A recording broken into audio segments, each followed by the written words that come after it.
Namaskar and welcome to this exciting episode of Sathology Debunking Mythology. Sathology means science of truth, study of truth. Opposite to that is mythology, which means science or study of fake, lie, or imagination. It is always my endeavor to bring very intense conversations full with knowledge which you can refer back again and again as your academic study, as your reference material for this lot of information we put it out.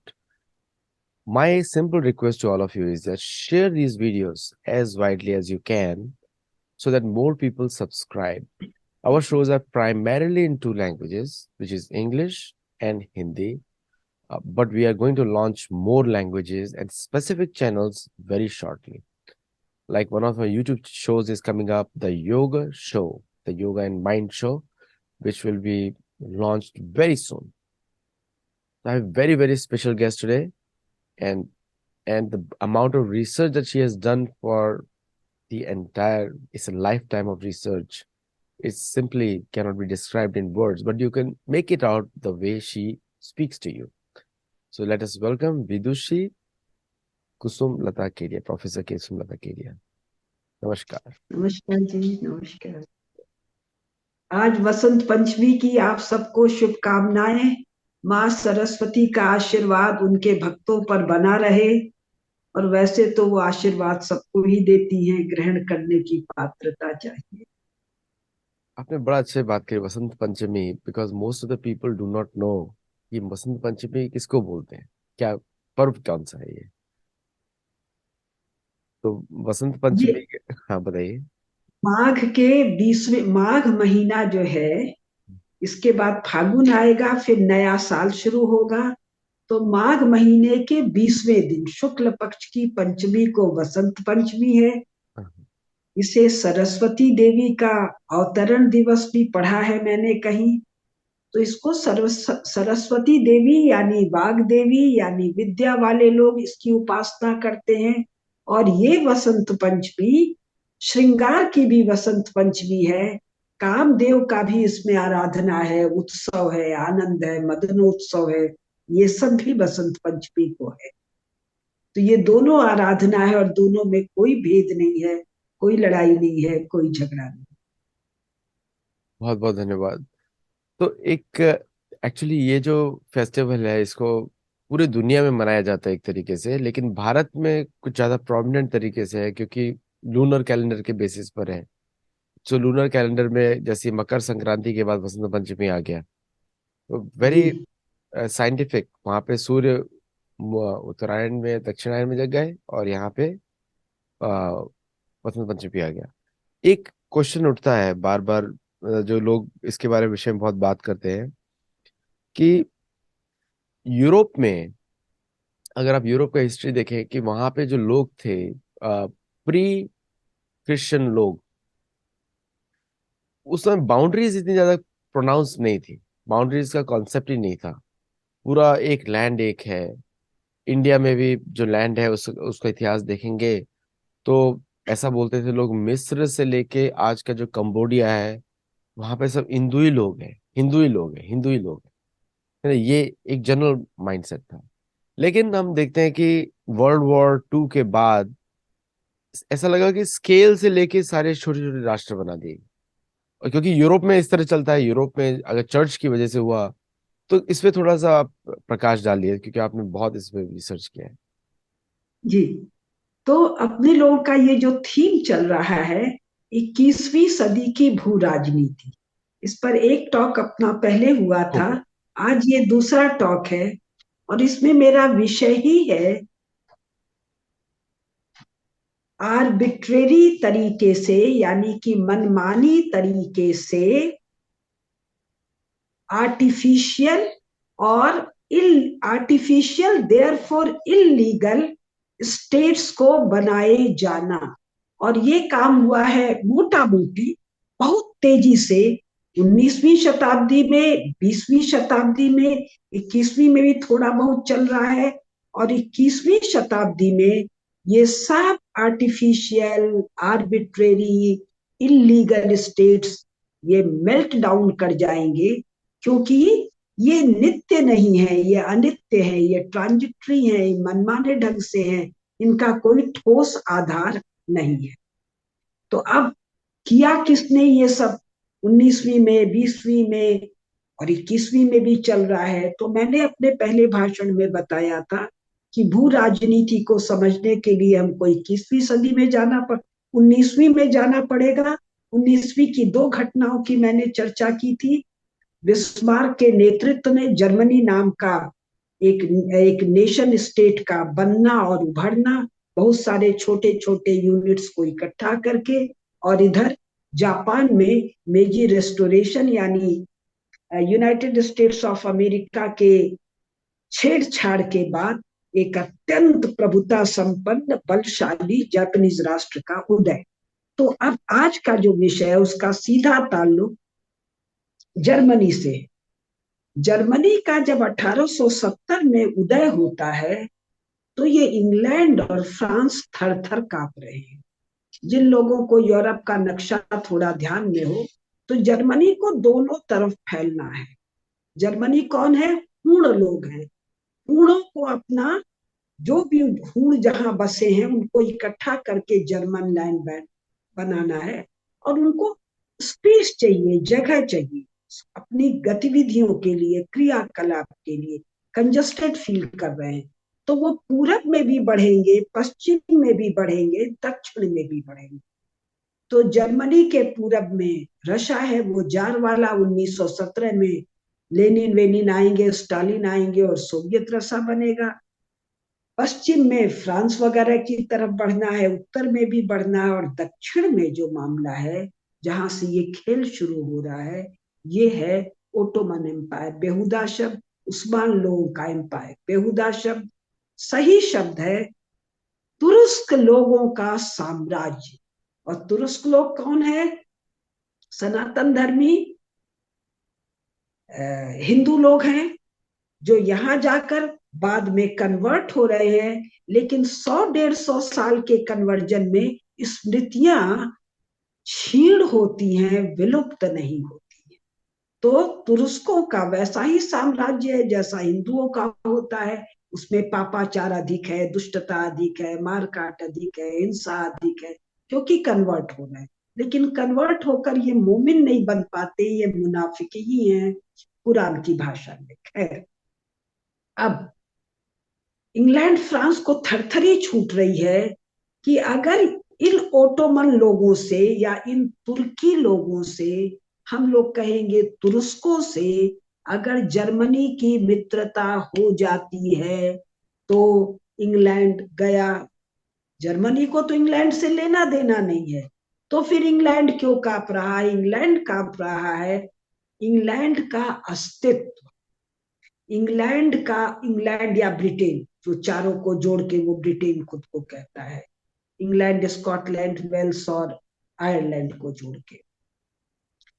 तो हम England ही कह रहे हैं क्योंकि तीनों पर कब्जा किया हुआ। तो इंग्लैंड जो थर थर कांप रहा है कि उसका जो बल है, उसका जो दम है, उसका जो वर्चस्व है, उसका जो बड़ापन है, उसकी जो ताकत है, वो खतरे में पड़ जाएगी। क्यों?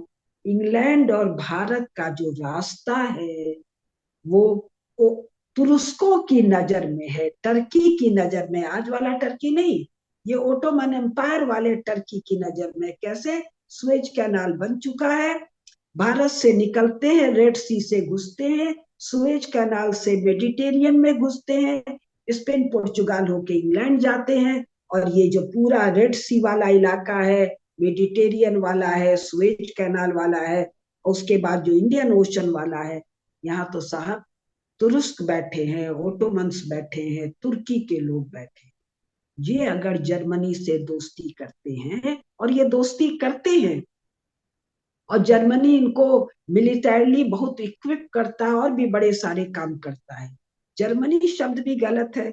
बिस्मार्क, कैसर, ये लोग इससे दोस्ती भी करते हैं, इसको मिलिटरीली इक्विप भी करते हैं। बड़े सारे डिप्लोमेटिक मामले हो रहे हैं।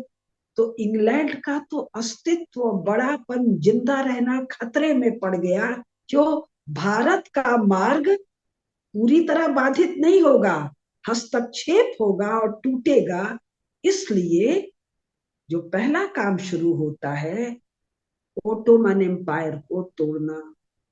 और ये जो ओटोमन एम्पायर है, टर्की एम्पायर है, ये वर्तमान में जिसको एशिया कहते हैं वहां तक सीमित नहीं है, वर्तमान में जिसको यूरोप कहते हैं वहां तक है ना ओटोमन। तो ये आइडिया लाते हैं, नेशन का आइडिया लाते, और नेशन है तो नेशन का एक स्टेट होना चाहिए। अब नेशन क्या बला है, सब नया नया दिमाग की खुजली है। मामला कुल इतना है कि जर्मनी से ओटोमन की दोस्ती ना हो। क्यों ना दोस्ती हो, क्योंकि भारत का जो मार्ग है वो इन लोगों के हस्तक्षेप से प्रभावित ना हो। तो ये नेशन का आइडिया लाते हैं। नेशन का अनुवाद आजकल देश चल रहा है, देश अनुवाद गलत है। ये क्या कहते हैं जी, जो एक भाषा बोलते हैं वो एक देश है, जो एक प्रकार की कल्चर है, संस्कृति एक बेहुदा अनुवाद है, क्योंकि इसका संस्कारित करने से कोई लेना देना नहीं।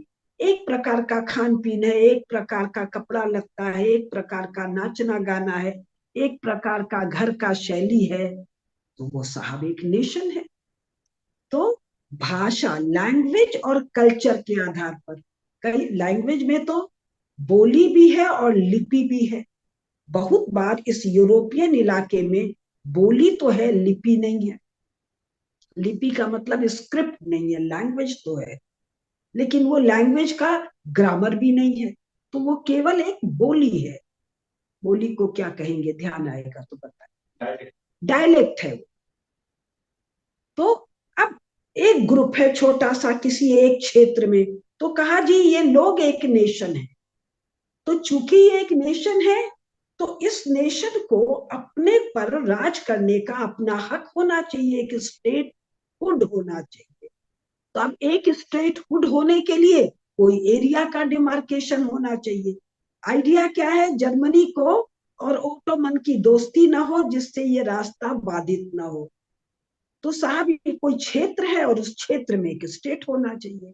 अब झंझट ये है कि जो भी स्टेट है उस स्टेट में कई भाषाएं हैं या कई कल्चर हैं।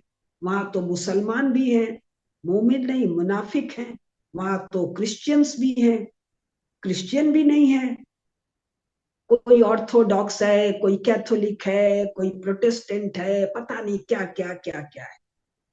तो साहब ये कोई होमोजीनियस यूनिट तो नहीं है। कोई बात नहीं जी, जो ज्यादा है तो मेजॉरिटी में है, तो मेजॉरिटी में 50% तो से ज्यादा होने चाहिए। नहीं नहीं जी, अगर एक 33% भी है, बाकी 10, 5, 15, 18, 16, यानी 33% या 40% वाला रूल कर लेगा 60% पर, तो भी मेजॉरिटी कहेंगे, तो भी ये नेशन स्टेट कहेंगे। फिर एक चीज और कहा कि साहब रिलीजन के आधार पर भी नेशन है और रिलीजन के आधार पर भी नेशन स्टेट है। तो उसमें जो मेजॉरिटी है, अब मेजॉरिटी को भी डिफाइन नहीं किया। तो जो थोड़े थोड़े थोड़े थोड़े बहुत से हैं, उनमें जो बड़ा यूनिट है, भले वो बड़ा यूनिट उन सबको मिला के काफी छोटा यूनिट है। ये सारा काम क्या हो रहा है, आर्बिट्रेरी, मनमानी ढंग से। क्यों आर्बिट्रेरी हो रहा है, स्वयं मेनलैंड यूरोप जो ओटोमन से अलग है, यानी में मोटा मोटी 19 सेंचुरी में वेस्टर्न यूरोप, उसी में नेशन स्टेट एकदम नया नया ताजा मामला है।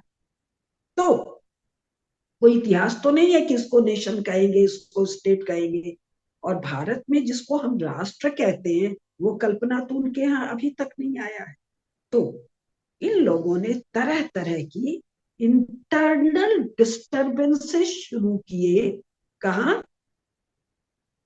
तुर्कों के साम्राज्य में, टर्की एम्पायर में, जिसको बेहुदेपन से ओटोमन उस्मानी साम्राज्य है। तो इसी को बाद में बाल्कनाइजेशन कहा गया। वो बाल्कन का एरिया है, वहां छोटे छोटे छोटे छोटे दुनिया भर के नेशन स्टेट खड़े किए गए। कब, 19वीं शताब्दी के आखिरी 20-22 साल में। और इसमें कहीं आधार रिलीजन था, कहीं आधार लैंग्वेज था, कहीं आधार कल्चर था।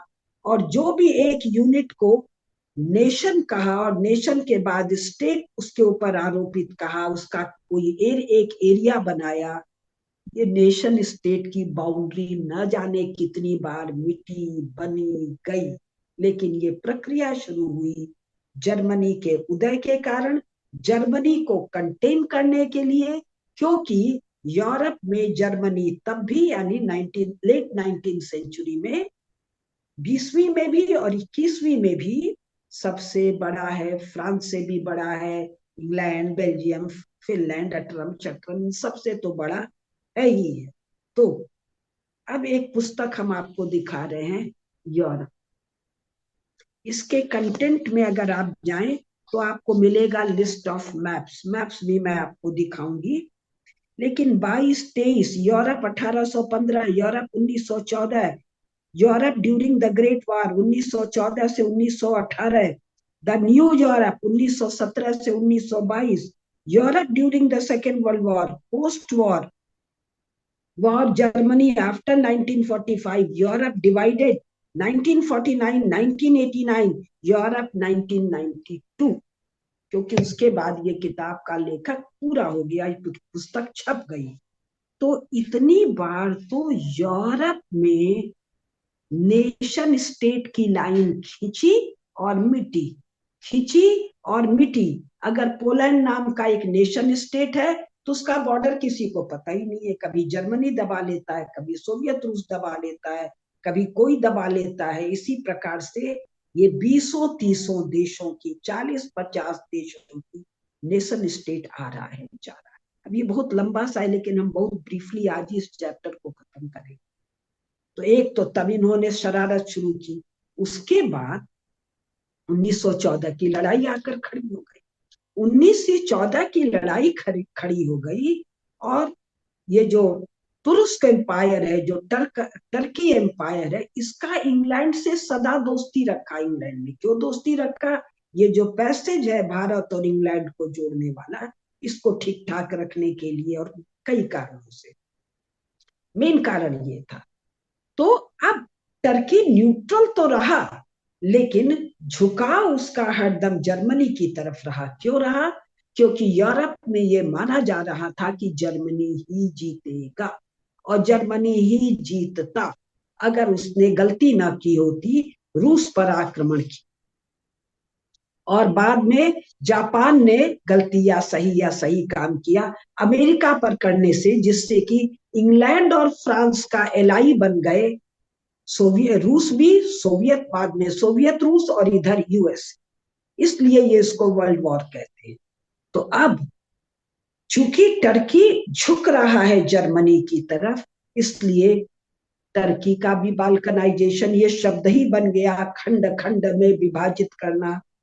तो इस टर्की से इन्होंने क्या निकाला? इन्होंने निकाला Lebanon, Jordan, Syria, Kuwait, Iran, Iraq, Saudi Arabia, Yemen, 2 Yemen है, 2 ओमान है, United UAE, United Arab emirate है, और भी कोई 2-4 छूट गया। इसको कब निकाला? इसको निकाला पहली लड़ाई यानी 1919 से 1939 के बीच में। क्यों निकाला? कि अब ये टर्की जर्मनी की तरफ झुके भी तो हमारा ये पैसेज खाली रहे। इस पर हमारे फ्रेंडली स्टेट्स, बहुत तरह तरह का नाम देते हैं, अभी मुझे नाम नहीं याद आ रहा है, और मनमानी ढंग से कुकुर मुत्ते की तरह निकाला। और आइडिया क्या था नेशन स्टेट बनाने का? कि पहले कोई नेशन है। क्यों है नेशन? या तो रिलीजन है, या रिलीजन प्लस लैंग्वेज है, या रिलीजन लैंग्वेज प्लस कल्चर है, या कभी कहा कि एक ज्योग्राफिकल यूनिट है, ज्योग्राफिकल लॉजिक के साथ। लेकिन इस जिसको मिडिल ईस्ट, किसका मिडिल ईस्ट, इस पर अलग बात करेंगे। ये जो जिसको मिडिल ईस्ट कहते हैं, यहाँ पर जो निकले, इस होशियारी से निकाला इन्होंने कि हर नेशन में 3 या 4 रिलीजन है। इस्लाम के 3-4-6 फिरके हैं, 3-4-5 बोलियां हैं। कोई जोग्राफिकल लॉजिक सेंस नहीं है, लॉजिक यूनिट नहीं है। तो यानी कांस्टेंट लड़ाई और वॉरफेयर। तो ये निकाला इन्होंने सेकेंड वर्ल्ड वॉर में। अब आइए पूरा अफ्रीका। अफ्रीका में तो लिटरली स्केल लेके लाइन खींच दिया, कहाँ पर मेन अफ्रीकन लैंड को देखने जानने की जरूरत नहीं। वैसे ये ओटोमन एम्पायर वाला भी एरिया देखे नहीं थे। सऊदी अरेबिया में दो लोगों का नाम आता है, एक कोई लॉरेंस का और एक कोई महिला है, एलिजाबेथ है कि क्या, उस महिला का नाम मुझे याद नहीं आ रहा।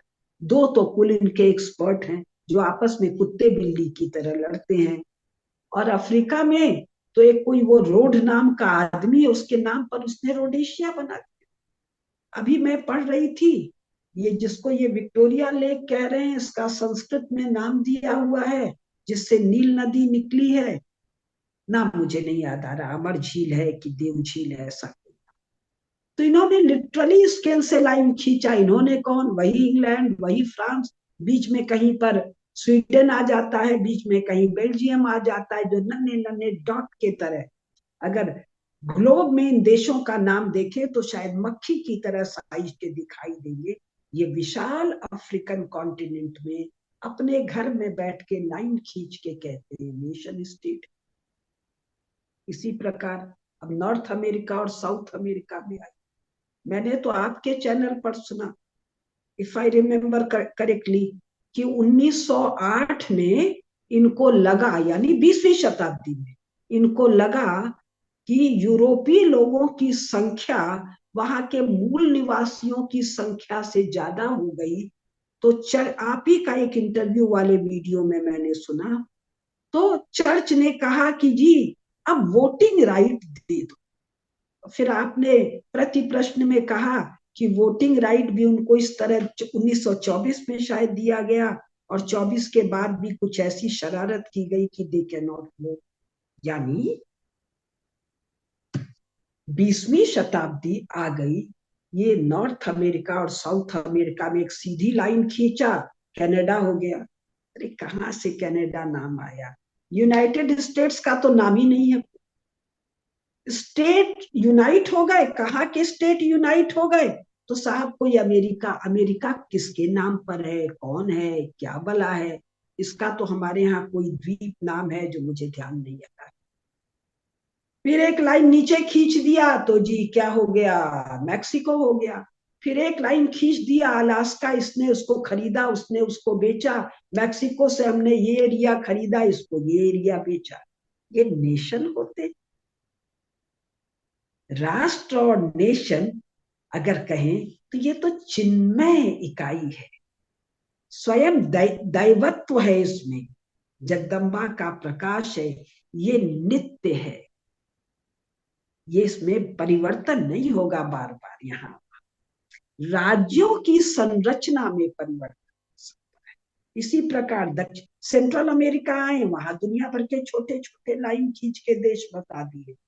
दक्षिण अमेरिका आए, वहां लाइन वाइन खींचा, और जो देश बनाए उन देशों का तो कभी कोई नाम ही नहीं। अब आइए एशिया में, ऑस्ट्रेलिया तो पूरे कॉन्टिनेंट को ही कह दिया जी एक नेशन स्टेट है, न भाषा एक है, न तुम लोग जो जाके बसे यूनाइटेड स्टेट्स ऑफ अमेरिका में या ऑस्ट्रेलिया में, वो पूरे यूरोप से गए भाई। न तुम्हारी भाषा एक थी, कोई स्पेनिश बोल रहा है, कोई इटालियन बोल रहा है, कोई इंग्लिश बोल रहा है, कोई फ्रेंच बोल रहा है, और दुनिया भर की भाषा बोल रहा है, और कुत्ते बिल्ली की तरह तुम लोग लड़ रहे हो। क्यों?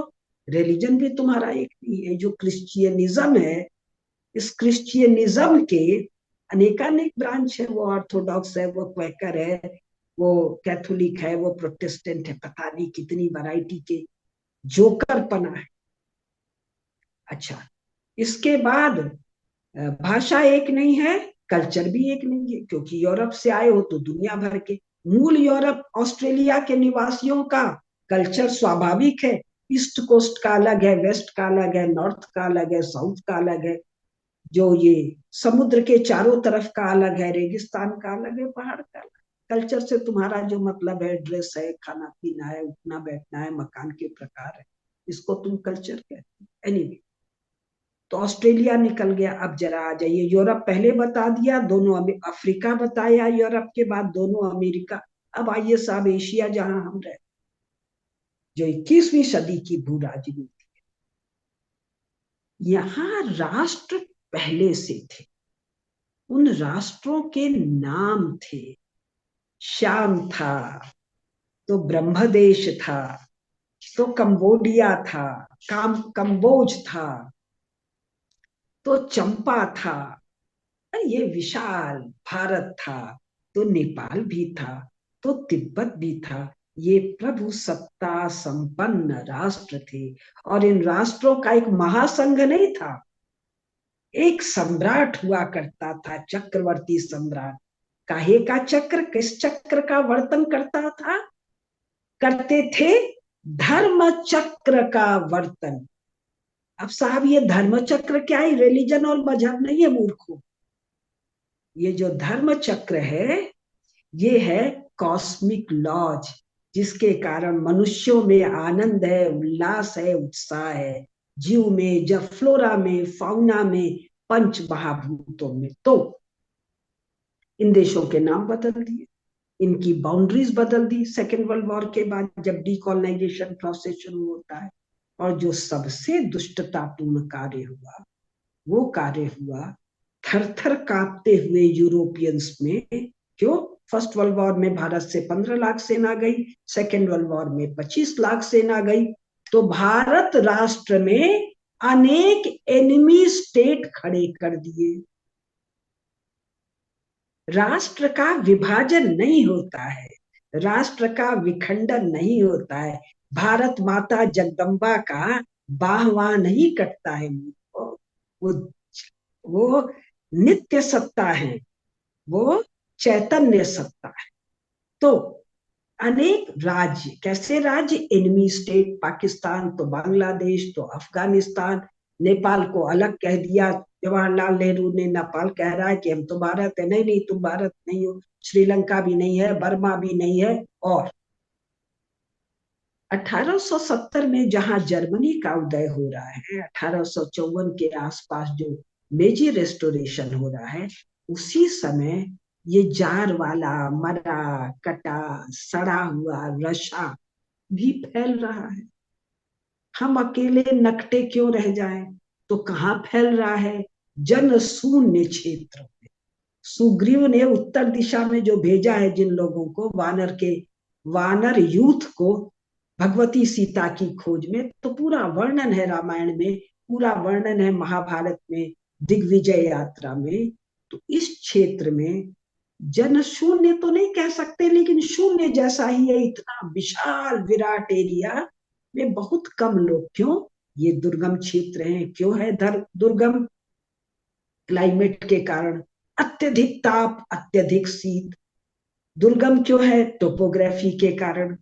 मरुस्थल है, तो तेज नदियां हैं, तो बहुत ऊंचे पहाड़ हैं, तो बर्फ है, तो बहुत ऊंचे पठार हैं, तो उनमें बहुत 18,000 20,000 फीट पर जाने आने के रास्ते हैं, जिनको दर्रा कहते हैं, पासिस कहते हैं।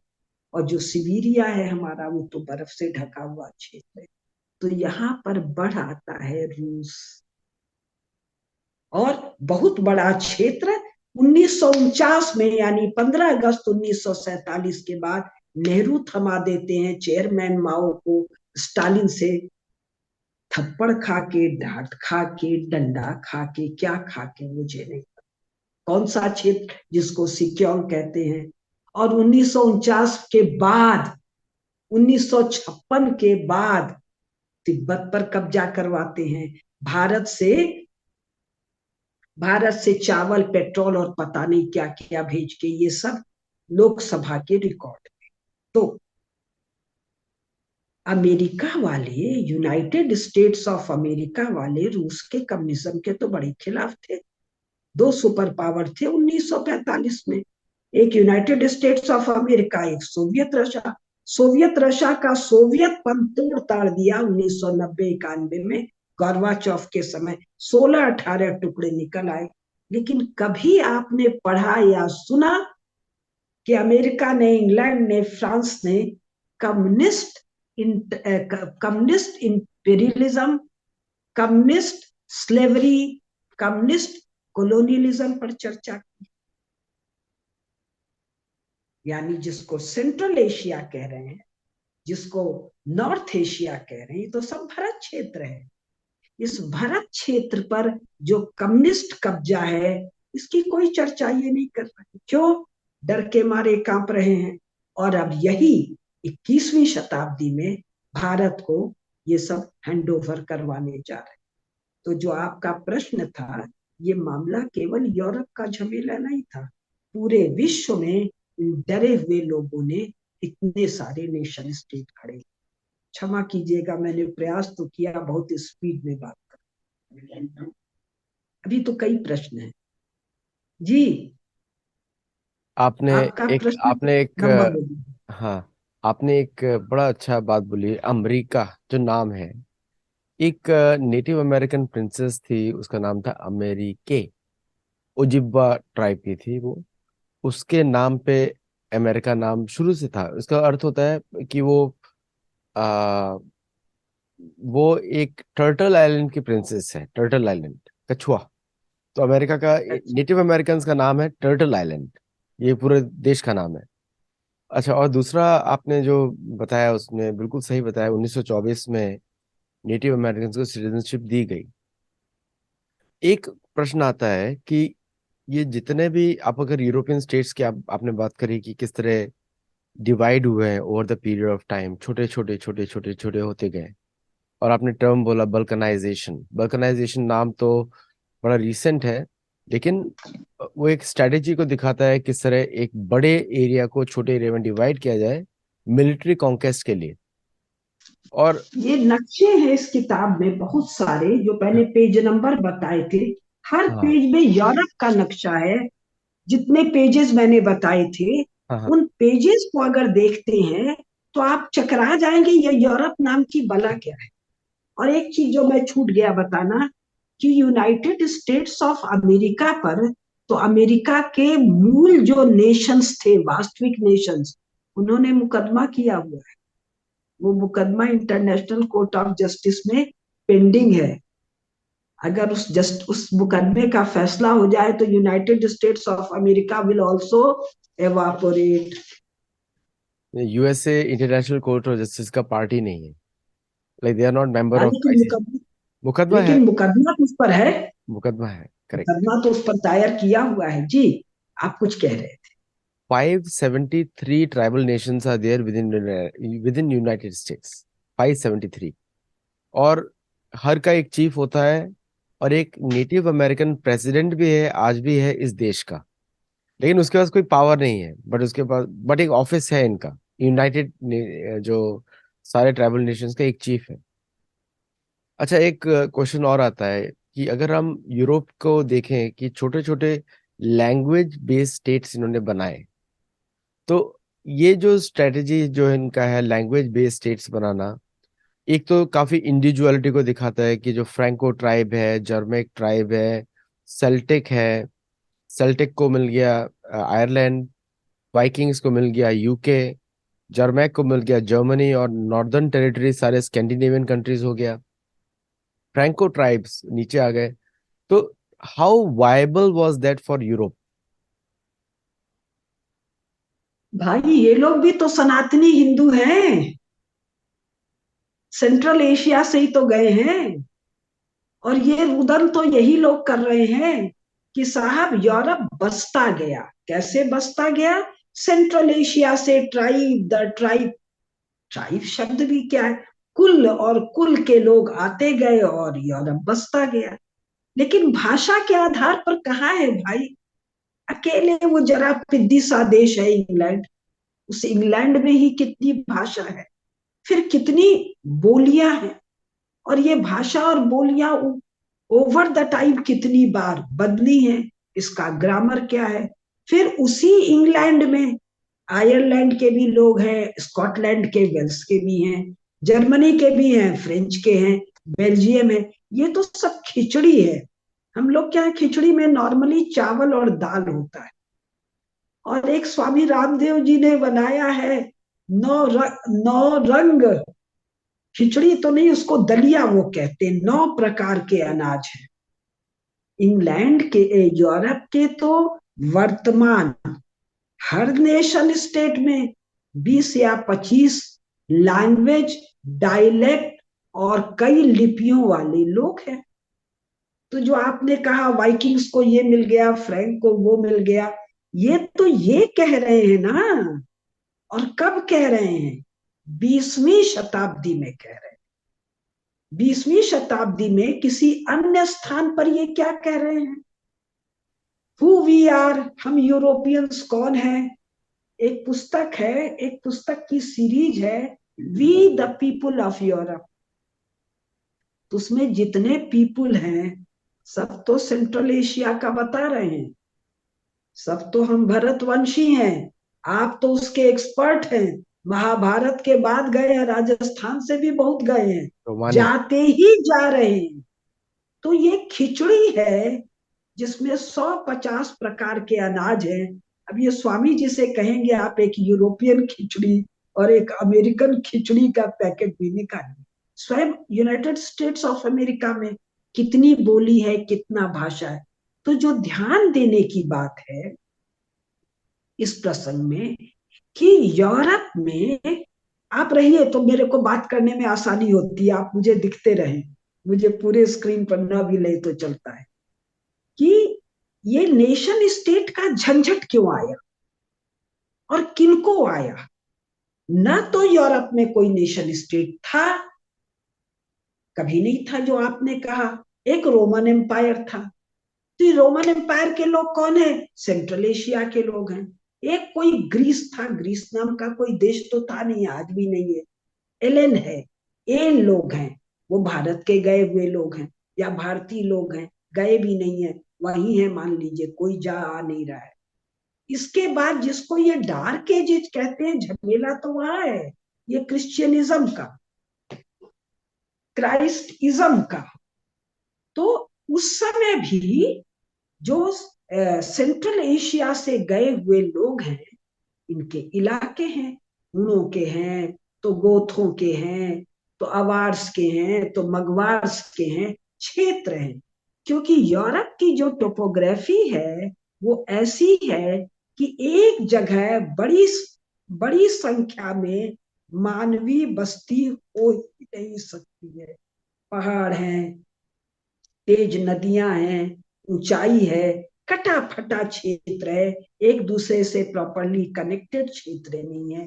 तो नन्हे नन्हे नन्हे नन्हे नन्हे नन्हे, तो चर्च से बगावत करके और 16वीं 17वीं 18वीं शताब्दी में एशिया में, अफ्रीका में, नेशन स्टेट फर्जी शब्द है लेकिन फिलहाल विराट राष्ट्रों को देखकर यहाँ राष्ट्र, यहाँ नेशन स्टेट बनने लगे जिनकी कोई बाउंड्री तय नहीं है। स्पेन हुआ, पुर्तगाल हुआ, डच हुए, इंग्लैंड हुआ, फिर उससे ब्रिटेन हुआ, फिर फ्रांस हुआ, फिर जर्मनी तो 1870 में है। तो आधार भाषा नहीं है, प्रयोजन है जर्मनी को कंटेन करना। तो जर्मनी को कंटेन करने के लिए फर्स्ट वर्ल्ड वॉर के बाद यूरोप में उसके चारों ओर नन्हे नन्हे स्टेट बनाए गए, उसका क्या टेक्निकल नाम है मैं भूल जाती, याद नहीं आ रहा है। देशों की माला बनाई गई कि पहले ये इनकी सॉवरेनिटी डिस्टर्ब करे तो हम इसको थामेंगे। फिर इंटर वॉर पीरियड में बनाया, फिर सेकेंड वर्ल्ड वॉर के बाद बनाया, लेकिन कोई बनाया हुआ काम नहीं आया। जर्मनी को ही दो टुकड़ा कर दिया, एक सोवियत रूस ने हड़प लिया, एक इंग्लैंड फ्रांस अमेरिका ने हड़प लिया, वो भी काम नहीं आया। क्यों? इस सारा पर्पज राष्ट्र निर्माण नहीं है और राष्ट्र के संचालन के लिए राज्य का निर्माण भी नहीं है। पर्पज है कुछ लोगों को अपनी लिप्सा लालसा के लिए एक क्षेत्र में कुछ करना और अन्य क्षेत्र के लोगों को थामना। ये पूरा नेशन स्टेट का कंसेप्ट 19वीं शताब्दी में जर्मनी के लिए, अभी जापान वाली कथा मैंने छोड़ रखी है, ये आई है। और ये इनके गले में इतना बड़ा संकट बन गया, इनके मतलब किसके?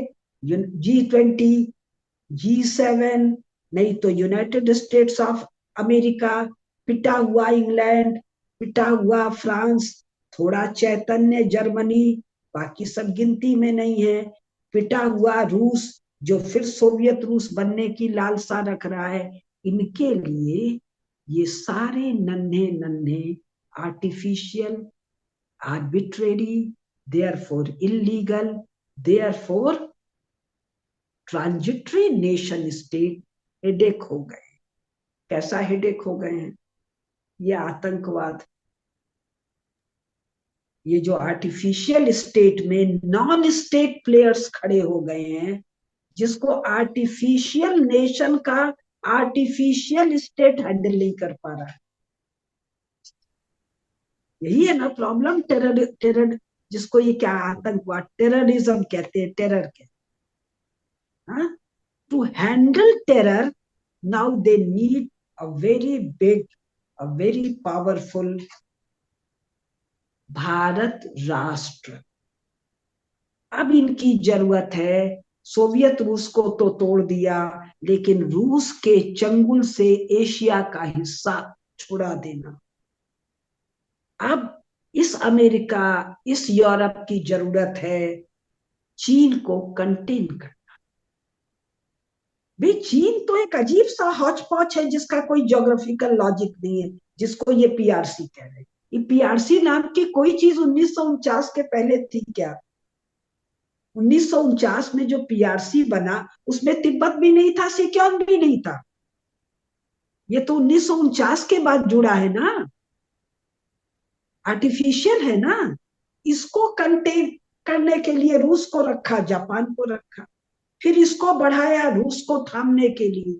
अब यही सर दर्द हो रहा है। तो अब 21वीं सदी में एक विशाल भारत, या भारत अपने स्वरूप को पुनः प्राप्त कर रहा है, दो को थामने के लिए, विस्तारवाद और आतंकवाद, टेरर एंड कम्युनिज्म। तो अब इनका जो एजेंडा बेस्ड प्रोपोगेंडा वाला स्कॉलरशिप है, वो इस विषय पर काम कर रहा है। तो लैंग्वेज, कल्चर, ये इनका आधार नहीं है, ये आर्टिफिशियल क्रिएशन है। इसमें बड़ा इंटरेस्टिंग बात आती है। नारद मुनि कभी युधिष्ठिर को पूछते हैं, क्या तुम अपने राष्ट्र का विस्तार करते हो या नहीं करते हो? और युधिष्ठिर महाराज इसका उत्तर देते हैं, मैं हमेशा करता हूँ। मतलब राज्य का विस्तार, विस्तार, बाउंड्रीज का विस्तार, राज्य सनातन का। धर्म का। हाँ, पूरा न पूरा। अगर आप देखेंगे, हस्तिनापुर की बाउंड्रीज किर्गिस्तान तक थी सुबह, नॉर्थ में, हाँ वहां। हाँ और चीन, चीन तक थी। कि दुर्योधन हाँ के समय में भी चीन कर देता था, लेकिन युधिष्ठिर महाराज के समय में रेगुलर हो गया। और हाँ वेस्ट में जाएंगे तो शाल्व देश, जो सीरिया है, हाँ ये शाल्व देश है हाँ सारे। बगदाद, ये सब उसी, लेबनान, जॉर्डन, ये सब जो बने हैं छोटे छोटे देश, ये सब एक ही देश के पार्ट हैं। पारसिक के पश्चिम में बालिक, और बालिक के बाद शाल्वराज, जिसने दुर्योधन उनके ऊपर, उसके ऊपर भी आक्रमण किया था। और मैं जितना पढ़ता हूँ, मेरा और भी ज्योग्राफी सुदृढ़ होता जाता है, क्योंकि हर बार कुछ नया रेफरेंस मिल जाता है महाभारत में। तो इतनी बड़ी है महाभारत, जितना भी पढ़ ले उतना ही कम है। तो मेरा आपसे एक प्रश्न आता है, अभी जो वेस्ट में डिबेट चल रही है, nationalism versus versus nation state concept. मतलब nationalism is bad, patriotism is good, patriotism is good, है ना? तो नेशनलिज्म मतलब कि नेटिव्स जो है अपना राज्य वापस ना मांगे, तो it is bad. Patriotism is good, कि जो कॉन्स्टिट्यूशन में बिलीव करे, जो सेटलर है, दैट इज गुड।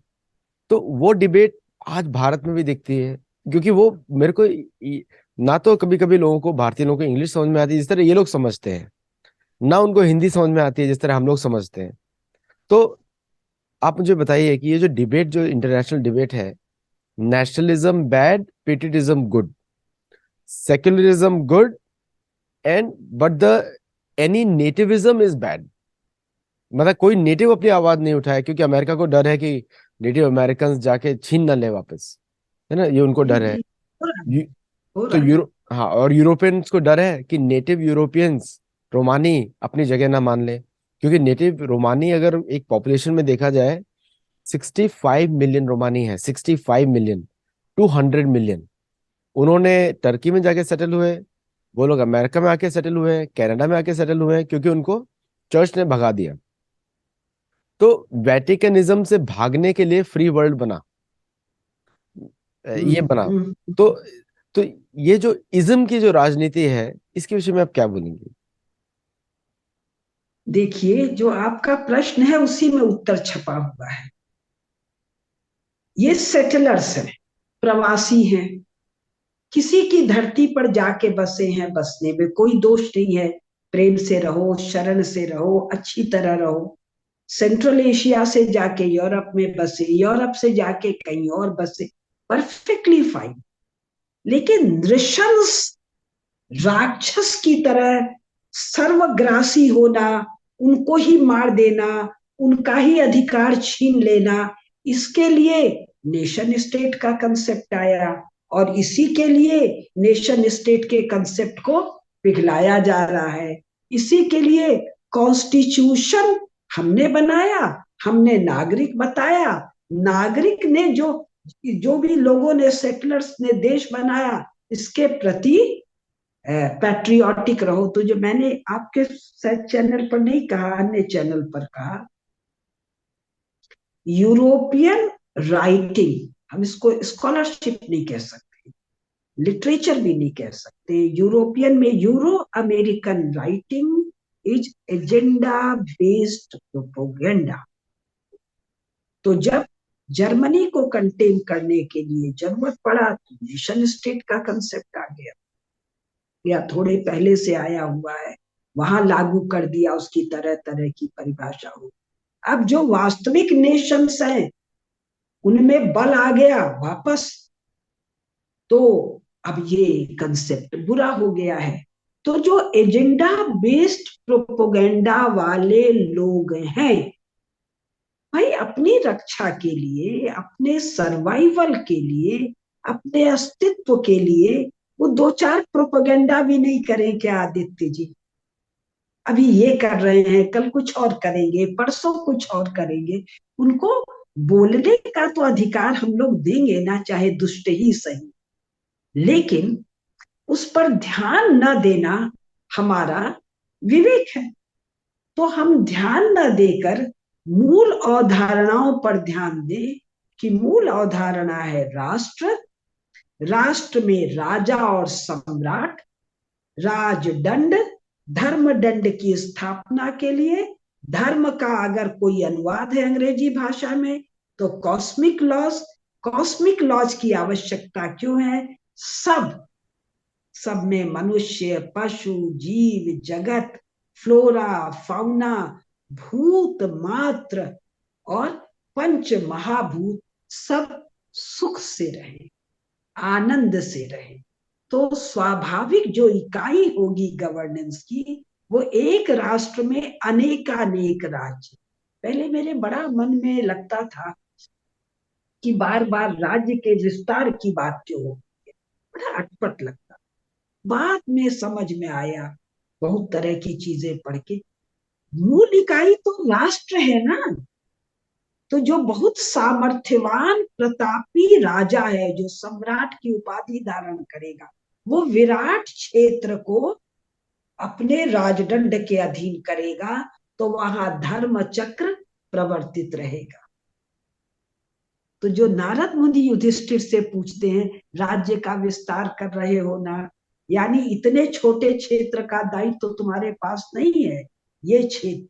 फिर चक्रवर्ती सम्राट, यानी आसे तू हिमालय नहीं, ये सप्त सप्त द्वीप और सप्त सागर वाली जो वसुधा है, इस संपूर्ण वसुधा में धर्म चक्र प्रवर्तित हो।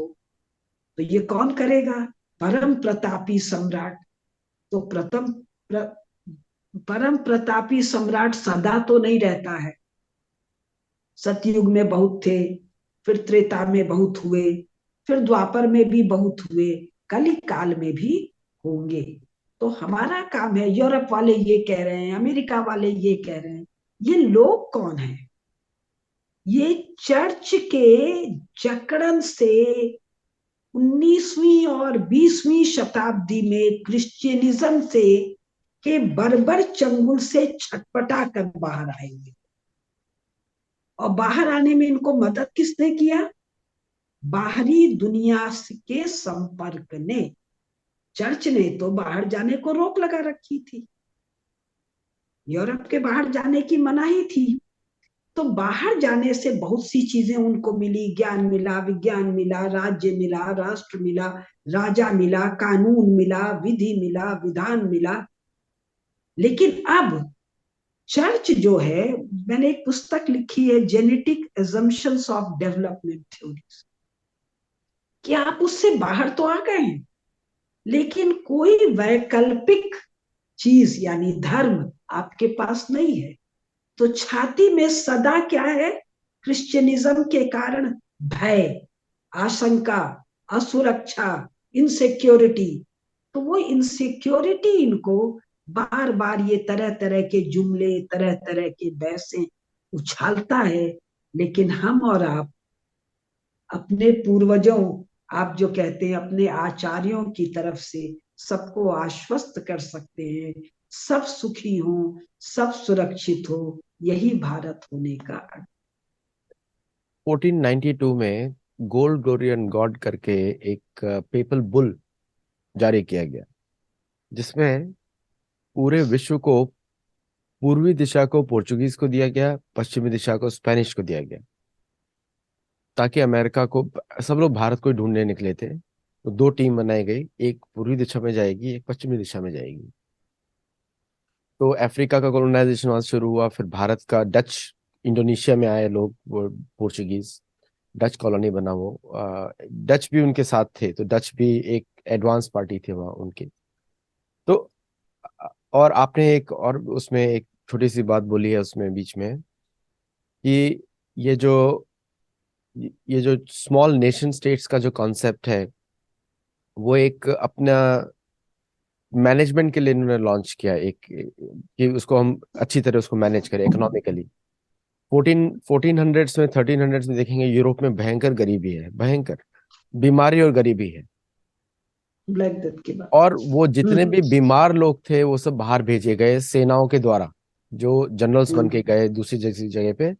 और उन्होंने हम्म सेनाओं, जैसे बारबाडोस में लैंड किया अमेरिका में, और वहां से इन्होंने शुरुआत करी। तो ये जो कॉलोनाइजेशन इसको आप बोलेंगे या जो भी आपको बोलेंगे, अगर हम पुराने पुराने नेचर्स पे, जैसे हमारे शास्त्रों में लिखा हुआ है, जिस जमीन की जैसी पहचान और जिस जमीन के जैसे लोग, राष्ट्र का नाम वही होना चाहिए, है ना। और राष्ट्र का कॉन्सेप्ट भी बड़ा सिंपल है, 5 गांव, 5 गांवों से एक शहर बनता है, 5 शहरों से एक जनपद बनता है, और 5 जनपद से एक राष्ट्र बनता है। ये मैथमेटिकल कैलकुलेशन है। तो राष्ट्र भूपाल भी हो सकता है और लोकपाल भी हो सकता है। लोकपाल मतलब पूरे सारे भूपालों का राजा लोकपाल टाइटल है। और फिर उसके बाद जैसे 5 सम्राट हुए हमारे इतिहास में, पृथु, मंधाता, और मंधाता के बाद है दुष्यंत, भरत, और दुष्यंत के पुत्र भरत, और 5वें हुए हैं युधिष्ठिर। ये 5 सम्राट बोले गए मेन, जिन्होंने पूरे विश्व पे राज किया, सारे सारे द्वीपों पे। जैसे 7 मुख्य द्वीप, 7 समुद्र, और 13 द्वीप, और 13 द्वीप, ये पूरे विश्व में इतने बड़ा फाइनाइट काउंट है। लोग इसमें छोटे छोटे टापुओं को काउंट नहीं किया है, क्योंकि जिस समय ये लिखा गया है उस समय समुद्र का लेवल और भी नीचे था, तो सारे टापू गिन सकते थे आप। तो अगर हम इस दृष्टि से देखें, तो ज्योग्राफिकल नॉलेज तो भारत के पास हमेशा रहा है। चतुरंग जो आविष्कार किया गया था सिखाने के लिए कि किस तरह जो राजा है अपने आप को स्ट्रेटेजी के थ्रू कार्य करे। लेकिन लोक संग्रह एक मुख्य फिलॉसफी था हमारे पूरे शास्त्रों में, कि सभी प्रजाओं का कल्याण हो। 4 प्रकार की प्रजा होती है, जो बीज से आती है, जो जो अंडे से आती है, मतलब जिनका जन्म अंडे से हुआ, जिनका जन्म शरीर के माध्यम से हुआ, जो, और जो पसीने से हुआ। ये 4 प्रकार की प्रजा होती है। तो सभी प्रजाओं के लिए, इन सभी प्रजाओं को एक साथ बोला गया लोक। तो लोक संग्रह, लोकपाल, लोकतंत्र। तो लोकतंत्र में तो सभी प्रजाओं का सम्मान होना जरूरी है। तो ये जो ब्रॉड माइंडेडनेस है हमारे जो समाज का, वो कहीं ना कहीं से, आपको ऐसा नहीं लगता कि भारत को अभी तो भारत आगे आ रहा है, और एक कलयुग में कि भारत को ये प्रचार हमको करना चाहिए, क्योंकि प्रचार का दायित्व तो सिर्फ उन्हीं को है जो वेदों का अनुसरण करे, और किसी को दायित्व ही नहीं है, क्योंकि बाकी सब तो अपने अपने हिसाब से बात करेंगे। प्लीज इस पे थोड़ा सा लाइट डालिए, फिर this is last question of the show. देखिए, आपने बहुत सारी बातें पूछी, हम जो नोट कर पाए हैं उस पर उत्तर दे रहे हैं। पहला तो पेपल बुल। अरे पेपल बुल वाले को पता था क्या दुनिया क्या है? पेपल बुल वाले की धरती तो चपटी थी ना 1492 में, और 2022 में भी चर्च की धरती चपटी है। तो चपटी धरती का पूरब और पश्चिम, उत्तर दक्षिण भूल गया बेचारा। उसको पते नहीं है पूरब में क्या है, पश्चिम में क्या है। भारत को खोजने कोई उत्तर जा रहा है, कोई दक्षिण जा रहा है, दसों दिशा जा रहे हैं भारत को खोजने। तो इस पैपल बुल की कीमत क्या है? 2 कौड़ी, 2 कौड़ी भी नहीं है, फूटी कौड़ी भी इसकी कीमत नहीं है। तो ये पैपल बुल दे क्यों रहा है? सुन भाई स्पेन, सुन भाई पोर्चुगाल का राजा, तू मेरी सेवा कर। मैं कौन? मैं वेटिकन वाला एक सड़ा गला गड़बड़ सा पोप। मेरी सेवा कर, जहां से जो लूट लाट के ला, बड़ा हिस्सा तू रख ले, छोटा मुझे दे दे। तो इस पैपल बुल की चर्चा अंधे और नकटे करें तो शोभा देता है, आदित्य जी आप तो ना करें। दूसरा कि पेपल बुल हो गया साहब, प्रचार करो। अरे तुम्हारे यूरोप में तो प्रचार नहीं है। मैं 1993 में गई हूं, या 94 में मैं गई फिनलैंड। तो मैं एक बुक मार्क ले गई जिसके ऊपर गणेश जी बने हुए थे। मैंने किसी एक महिला को गिफ्ट किया, बहुत कम पढ़ी लिखी महिला थी। उसने कहा tone two tone two tone two. तो उसके बेटे ने मुझे बताया, जिसकी पीएचडी की मैं पब्लिक डिफेंस क्या करने गई थी, कि she saying we have many tone twos. तो उसने कहा पानी का टोन टू है, चूल्हे का टोन टू है, खलिहान का टोन टू है, दूध के बर्तन का टोन टू है, चप्पल जहां उतारते हैं उसका टोन टू है, डाइनिंग रूम का टोन टू है, हर जगह का देवता है। तो ये जो पैपल बुल वाला पूरे यूरोप में तो क्रिश्चियनिटी फैला नहीं पाया, इस दुनिया में क्या करेगा, झक मारेगा। तो ये सब फिजूल बातों पर सत्तोलॉजी में चर्चा नहीं होनी चाहिए, इसकी चर्चा किसी मिथोलॉजी में होनी चाहिए। अब दूसरा, बीच में कुछ आपने और कहा जो मुझसे छूट गया, मैं नोट नहीं कर पाई। और ये जो आप बात कहे, भूपाल लोकपाल सम्राट, तो ये सब बातें तो आपकी सही है ही है। और भारत इमर्ज कर ही रहा है। भाई देखिए, चंद्रमा के गति के अनुसार पूर्णिमा और अमावस्या होती रहती है। मैं एक हल्की फुल्की बात कर रही। तो जब अमावस्या होती है तो जो भाटा आता है, और पूर्णिमा होती है तो ज्वार आता है। अब पूर्णिमा है, भारत का ज्वार आ रहा है, और इस ज्वार में सबका कल्याण है। और ये जो आपने मेरे लिए भी नई जानकारी दी, पढ़ा तो है, चित्त में नहीं था। 4 प्रकार की प्रजा और कल्याण। और इन यूरोप वालों को, जिनको इंपीरियलिज्म और यूरोप का साम्राज्यवाद कहते हैं, क्या कर रहे थे सब? सभी प्रकार की प्रजाओं का पैशाचिक नाश। केवल खाने के लिए नहीं, केवल पहनने के लिए नहीं, पैशाचिक उन्माद से नाश। फ्लोरा का, फाउना का, योनि से जन्मा, अंडा से जन्मा, स्वेद से जन्मा, और एक शायद काहे से जन्मता है। चारों का नाश किया, वृक्षों का नाश किया, सागर का नाश किया। और ये नाश कितनी जल्दी, 100 सवा 100 साल में। और ये नाश करने का कारण है असुरक्षा की भावना। नहीं तो गए तो सेंट्रल एशिया के लोग थे, दीक्षित हुए बाइबल की, जेनेसिस की जिस स्टोरी में, जिसमें धरती पर इनको धक्का दे दिया गया, एक कोई शैतान है जो गॉड से लड़ाई कर रहा है, प्रतियोगिता कर रहा है।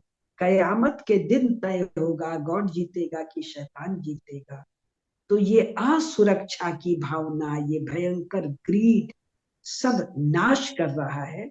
तो ये इसीलिए मैं इसको न इंपेरियलिज्म कह रही हूँ, न कोलोनियलिज्म कह रही हूँ।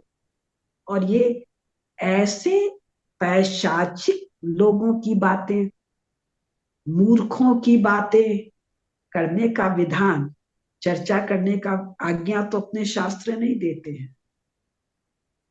इनका नहीं, या तो शमन करना है, शमन या उपेक्षा। शमन करना राजा का काम है, शक्तिशाली का काम है, शेष जन का काम उपेक्षा करना। तो आप तो बहुत सुंदर करते हैं, क्योंकि आप पढ़े हैं, आपने आचार्यों के संग दीक्षा ली है, उनकी छाया में गुरुमुख से सीखा है। तो आप अपने शास्त्रों की चर्चा निरंतर करते, वही चर्चा करने योग्य है। कभी कभी विद्या को समझने के लिए अविद्या को जानना बहुत जरूरी है। हाँ, हाँ। और अदरवाइज, वर्तमान में तो करके, हाँ, क्योंकि इन्हीं पिशाचों का राज्य है अभी, वर्चस्व है। बहुत सही कह रहे हैं आप, बहुत तो सही। अविद्या को जब हम समझते हैं तभी आपको विद्या समझ में आती है। ईशोपनिषद में ये भी लिखा हुआ है कि इसीलिए आइए। आसुरिक गुण और दैविक गुण दोनों को स्टडी किया जाता है ताकि आप हाँ। दैविक गुण बढ़ाएं।